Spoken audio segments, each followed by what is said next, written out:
coule dans ce sens. Hein?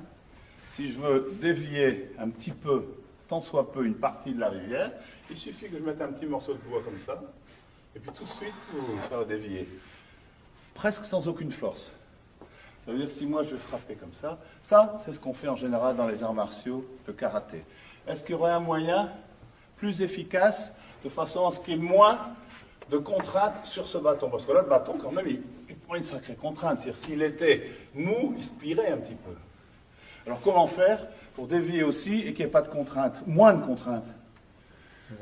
C'est de la trigonométrie. Si je le mets comme ça, l'eau va quand même dévier et le bâton va avoir beaucoup moins de contraintes. Ça va être beaucoup plus facile. Ça veut donc dire que sur un coup de poing ou un coup de pied qui vient comme ça, bloqué sur le côté, comme on fait en général dans les arts martiaux, c'est bien. Bloqué comme ça, c'est mieux.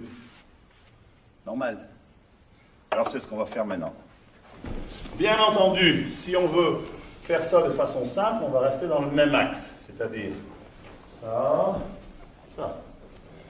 Dans la réalité, on combine un mouvement circulaire vertical avec un mouvement circulaire horizontal en se déplaçant. C'est-à-dire ici, là, moi, je me déplace. J'accompagne, là, je vais prendre ça. J'ai pas fait ça. 1, 2. Je fais ça. Même ça tombe tout seul. Excuse-moi. Non, mais c'est pour ça qu'on va doucement. C'est vrai que quand on va vite, ça fait vite mal. Excuse-moi. Normalement, ici, je vais utiliser sa force pour le tirer et le faire remonter. Ici, je fais doucement.